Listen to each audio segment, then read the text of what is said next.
जम्मू कश्मीर से धारा 370 और 35A हटाने पर बीजेपी ने प्रेस वार्ता बुलाकर खुशी जाहिर की है। प्रेस कॉन्फ्रेंस पथ निर्माण मंत्री नंदकिशोर यादव ने किया। नंदकिशोर यादव ने मीडिया को संबोधित करते हुए कहा कि जम्मू कश्मीर में धारा 370 35A हटा देने से इस पूरे देश में एक अलग खुशी की लहर फैल गई है। जहां हम जमीन नहीं खरीद सकते थे, वहां जमीन खरीद सकते हैं। दूसरी तरफ उन्होंने कहा कि यह निर्णय सिर्फ भारतीय जनता पार्टी के लिए नहीं, बल्कि यह निर्णय मुख्य रूप से जम्मू कश्मीर के विकास के लिए लिया गया है। और वहीं दूसरी तरफ उनका कहना है कि जो लोग वहां अनुसूचित जाति के लोग हैं, अल्पसंख्यक के लोग हैं, जिनको अपना खुद का अधिकार नहीं मिल रहा है, उसके लिए भी यह निर्णय बहुत ही अच्छा लिया गया है। नमस्कार, आप देख रहे हैं सनराइज लाइव। मैं अमन कुमार। अभी मैं मौजूद हूँ बीजेपी कार्यालय में। बीजेपी कार्यालय में अभी थोड़ी देर पहले प्रेस वार्ता बुलाया गया था। ये प्रेस वार्ता मुख्य रूप से दफ़ा 370 और 35A हटा देने के संदर्भ में बुलाया गया था। इस प्रेस वार्ता को नेतृत्व कर रहे हैं बिहार के पथ निर्माण मंत्री नंदकिशोर यादव ने। क्या कुछ कहा नंदकिशोर यादव ने, आइए देखते हैं ये रिपोर्ट। स्वागत है। आज इस देश के लिए बहुत ऐतिहासिक दिन है। आज इस देश के अंदर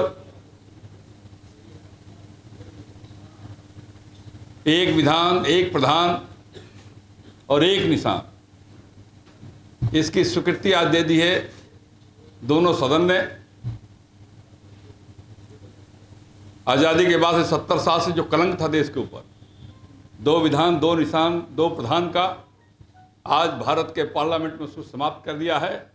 और देश आज, पूरा देश एकात्म होकर के आगे बढ़ेगा, इसका फैसला आज पार्लियामेंट ने किया है।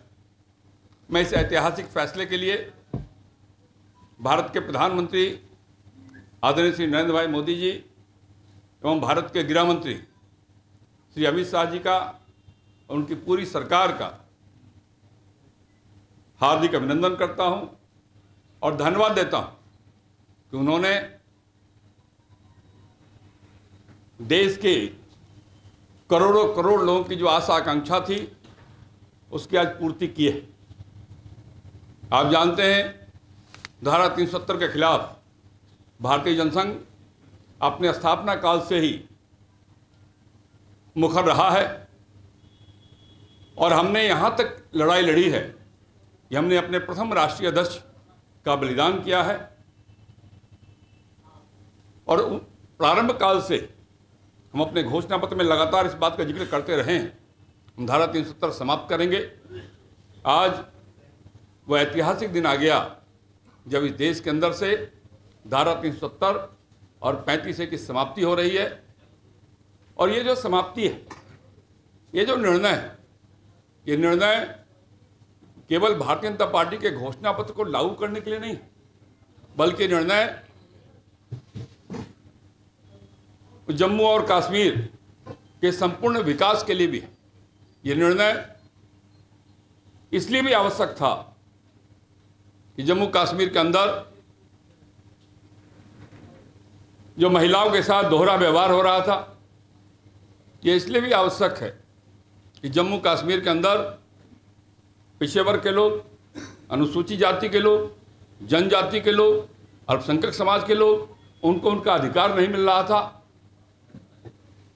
और साथ साथ धारा 370 जम्मू कश्मीर के विकास में एक बड़ी बाधा बनकर के उभर करके आया था। और सबसे आगे बढ़ के देखेंगे आप, ये पूरी तरह से कश्मीर में आतंकवादियों को शिकस्त देने में बाधा भी उत्पन्न कर रहा था। और इसीलिए हमारी सरकार ने अपनी दृढ़ इच्छा शक्ति का परिचय देते हुए इस प्रावधान को समाप्त करने का निर्णय लिया। मित्रों, आप जानते हैं, धारा 370 के जो प्रावधान है बहुत विचित्र है। देश के अंदर जो कानून बनाती है भारत की पार्लियामेंट, वो सारे कानून जम्मू कश्मीर में लागू नहीं हो सकते। इस देश के अंदर सुप्रीम कोर्ट के सारे फैसले जम्मू कश्मीर पे लागू नहीं होते।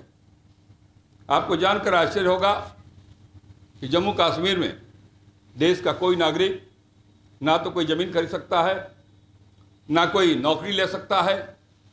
दोहरा प्रावधान। आपको यह भी ध्यान में होगा कि जम्मू कश्मीर के अंदर महिलाओं के अधिकार बड़े सीमित किए गए। अगर जम्मू कश्मीर की महिला कश्मीर से बाहर के किसी पुरुष से शादी कर लेती है तो उसके सारे अधिकार समाप्त हो जाते हैं, उसके बच्चों के अधिकार समाप्त हो जाते हैं। मैं एक बड़े उदाहरण देना चाहूँगा आपसे। उमर अब्दुल्ला जम्मू कश्मीर के मुख्यमंत्री रहे हैं। उमर अब्दुल्ला ने अपनी शादी कश्मीर के बाहर की लड़की से की। उनके बच्चों को कश्मीर के अंदर वो सारे अधिकार प्राप्त हैं, सारी सुविधाएं प्राप्त है। लेकिन उसी उमर अब्दुल्ला की बहन ने कश्मीर के बाहर के लड़के से शादी कर ली तो उनकी बहन के बच्चों को कोई अधिकार कश्मीर में प्राप्त नहीं। ये जो भेदभाव है, ये धारा 370 की समाप्ति उस भेदभाव को समाप्त करने के लिए लाया गया है। मित्रों, मैं आपसे ये भी बताना चाहता हूं,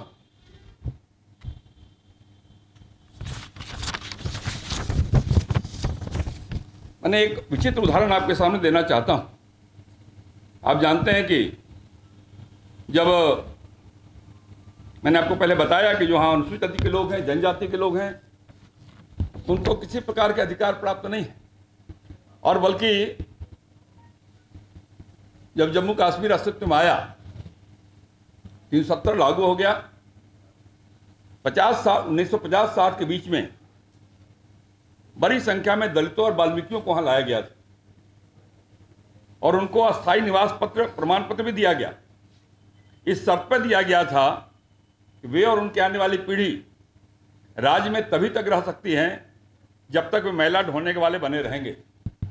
और आपको जानकर आश्चर्य होगा कि आज भी उस राज्य में 6 दशक की सेवा करने के बाद भी उन मैला ढोने वालों के बच्चे सफाई कर्मचारी हैं, उन्हें कोई और पेशा करने का कोई अधिकार नहीं। ये जो विसंगति है,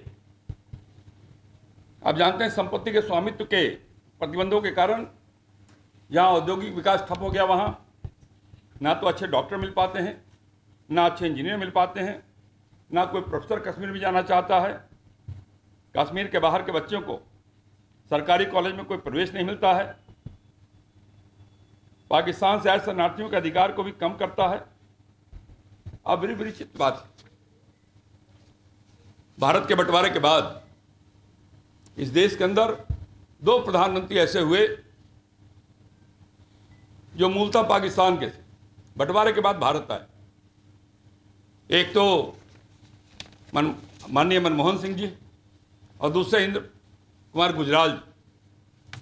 पाकिस्तान से बंटवारे के बाद भारत आने वाला व्यक्ति भारत का नागरिक बनकर के भारत का प्रधानमंत्री बन सकता है, लेकिन वो व्यक्ति कश्मीर का नागरिक नहीं बन सकता, कश्मीर का पंच का चुनाव नहीं लड़ सकता। ये जो विसंगति है, हम इस विसंगति के खिलाफ शुरू से रहे हैं और हम लोगों ने इसीलिए इस कानून का विरोध किया है। पूरे देश के अंदर विधानसभाओं के कालखंड 5 साल के, लेकिन जम्मू कश्मीर में 6 साल के। और मैं आपको बताना चाहता हूं कि धारा 370 के कारण आज कश्मीर के बच्चे पूरे देश में जहां शिक्षा का अधिकार कानून लागू है, कश्मीर में यह कानून लागू नहीं। सूचना का अधिकार कश्मीर में लागू नहीं। मनी लॉन्ड्रिंग विरोधी कानून कश्मीर में लागू नहीं। कालाधन विरोधी कानून कश्मीर में लागू नहीं। भ्रष्टाचार विरोधी कानून कश्मीर में लागू नहीं। और ये तब है, ये सारी परिस्थितियां तब है, बल्कि वहां ना तो किसी को आरक्षण मिलता है, ना कोई न्यूनतम वेतन का कानून लागू होता है। और यह तब है जब कश्मीर के विकास के लिए धारा 370 के नाम पर बहुत बड़ी धनराशि लगातार जम्मू कश्मीर को दी जाती रही। अभी एक आंकड़े आए हैं, 2004 से 2019 के बीच में 2,41,000 करोड़ रुपए कश्मीर के विकास के लिए दिए गए। लेकिन वो पैसे कहाँ जा रहे हैं? कश्मीर में आज भी गरीबी है, कश्मीर में आज भी रोजगार के साधन नहीं है। कश्मीर का नौजवान रोजगार चाहता है। बेरोजगारी, गरीबी के कारण कश्मीर की स्थिति और निरंतर बिगड़ती चली जा रही है। इतनी बड़ी धनराशि आवंटन के बावजूद कश्मीर का विकास नहीं होने का बड़ा कारण यह है कि कश्मीर में 3 परिवार के लोगों ने उस पूरे पैसे को लूटने का काम किया है, क्योंकि भ्रष्टाचार विरोधी कानून नहीं है। उस कानून के अभाव के कारण जो मनमानी की जा रही है, उस मनमानी के कारण गरीबों के धन को लूटा जा रहा है। और साथ साथ गरीबी इसलिए बनाए रखना चाहते हैं लोग ताकि वहाँ के नौजवानों को गुमराह किया जा सके, उनको उग्रवादी घटनाओं में शामिल करने के लिए उनको कहीं न कहीं लोभ और लालच देकर उस दिशा में ले जाने की कोशिश कर रहे हैं लोग। और इसीलिए सरकार ने तय किया कि हम कश्मीर के जो विरोध के, कश्मीर के विकास के जो विरोधी लोग हैं उनको हम सबक सिखाएंगे। कश्मीर के अंदर बढ़ते हुए भ्रष्टाचार के खिलाफ हम 370 समाप्त करेंगे। कश्मीर के अंदर बढ़ती हुई आतंकवादी गतिविधियों को समाप्त करने के लिए हम 370 और 35 से समाप्त करेंगे। और आपने देखा कि आज, कल और आज दोनों सदनों में भारत सरकार ने 370 की समाप्ति का प्रस्ताव लाया है। राज्यसभा ने तो कल पारित ही कर दिया और आज लोकसभा भी इसको पारित करने जा रही है। सबसे विचित्र बात यह है कि आज जो कांग्रेस के लोगों ने आज जो बयान दिया है, आपने भी अगर टेलीविजन देखा होगा तो कांग्रेस पार्टी के जो नेता हैं अधीर रंजन चौधरी जी, उन्होंने पार्लियामेंट में बयान दे दिया कि साहब ये यूएन में मामला है। तो आप कैसे इसको कर सकते हैं?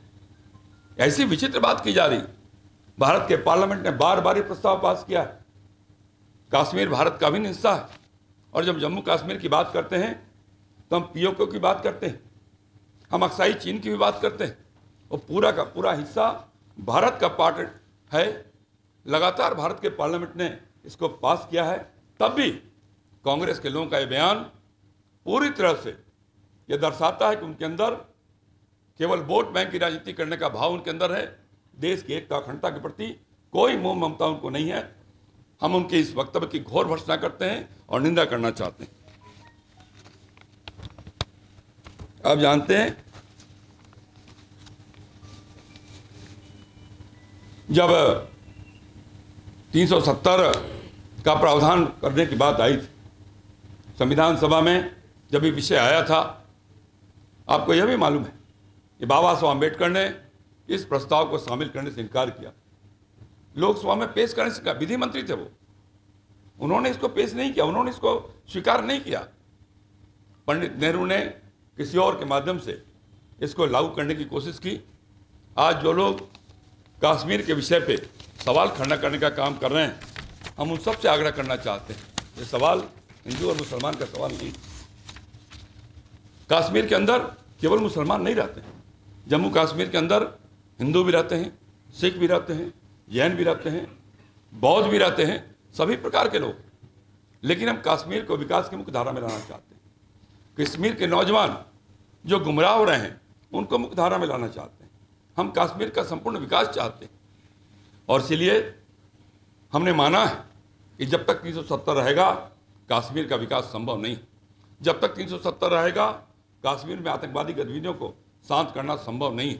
इसलिए सरकार ने बहुत सोच विचार करके इस प्रस्ताव को लाया है और मुझे प्रसन्नता इस बात की है कि दोनों सदनों ने इसको स्वीकार किया है। और कल से राष्ट्रपति महोदय के दस्तखत के बाद से अब पूरा देश, हम बार बार नारा लगाते रहे, कश्मीर से कन्याकुमारी हमारी देश की सीमा है, लेकिन कन्याकुमारी के अंदर कानून कुछ और है, कश्मीर के अंदर कानून कुछ थे। लेकिन मुझे लगता है कि आज दोनों सदनों के पास करने के बाद कश्मीर से कन्याकुमारी तक पूरा देश एक कानून से शासित होगा। जो कानून हमारे लिए होगा वही कानून कश्मीर के लोगों के लिए भी होगा और यह दिन भारत के लिए सबसे सुनहरा दिन होगा। वैसे मैं मानता हूं कि कश्मीर में एक नए सवेरा का उदय हो रहा है। पूरा देश सरकार के इस निर्णय से प्रसन्न दिखाई पड़ता है। जगह जगह लोगों ने अपनी प्रसन्नता व्यक्त की है और मैं समस्त देशवासियों से आग्रह करना चाहता हूं, ये जो ऐतिहासिक निर्णय लिया है सरकार ने, शांति और सद्भाव बनाते हुए देश की एकता और अखंडता के लिए समाज के सब वर्गों को साथ लेकर चलता हुआ हम देश के विकास के लिए एक नया आयाम गढ़ेंगे, कश्मीर के विकास के लिए नया आयाम गढ़ेंगे। ये मैं आपके सामने आपके माध्यम से लोगों को कहना चाहता हूँ। मुझे लगता है कि मेरी बात पूरी हुई। आपको कुछ और कहना तो करें।